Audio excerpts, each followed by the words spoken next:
ఫిలిప్పీన్లోని పర్పేటువల్ help medical కాలేజీలో seat ఇప్పిస్తామని Anil Kumar అనే వ్యక్తిని మోసం చేశారని సౌత్ డీఎస్పీ మల్లికార్జునరావు తెలిపారు. ఈ సందర్భంగా గుంటూరులోని సౌత్ డీఎస్పీ కార్యాలయంలో ఆయన విలేకరులతో మాట్లాడుతూ గుంటూరు పట్టణంలోని అరండలపేటలో గల right choice JS professional educational service private limited founder మరియు డైరెక్టర్ అయిన కన్నా రవితేజ ఫిలిప్పీన్లో ఎంబీబీఎస్ చదువుకోవడానికి సీట్లు ఇప్పిస్తానని ఎంతో మంది విద్యార్థుల వద్ద డబ్బులు తీసుకుని మోసం చేస్తున్నాడని శీలంనేని శ్రీనివాసరావు వట్టి చెరుకూరు పోలీస్ స్టేషన్లో ఫిర్యాదు చేయడం జరిగిందని చెప్పారు. స్టూడెంట్ వీసా దగ్గర నుండి కాలేజీ మరియు హాస్టల్లో చేర్పించిన వరకు మేమే చూసుకుంటామని నమ్మించి బాధితుడి వద్ద నుండి 21,59,000 కట్టించుకున్నారని తెలిపారు.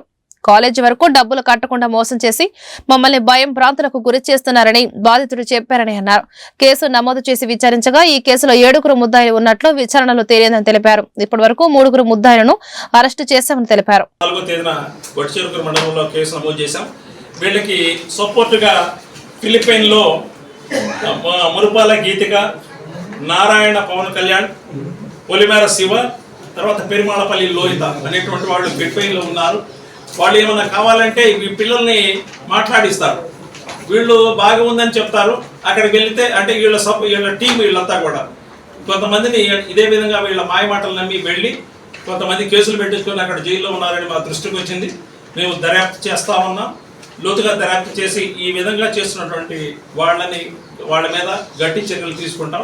ఇప్పుడు ఒక 3 అరెస్ట్ చేస్తున్నాం. కన్నా బాల రవితేజ, వాళ్ళ ఫాదర్ బాల శౌరయ్య, తర్వాత హైదరాబాద్లో ఉన్నటువంటి పారా రవికుమార్, లోహిత వాళ్ళ మేనమామ హైదరాబాద్లో బ్రాంచ్ ఆఫీస్ నడుపుతుంటాడు.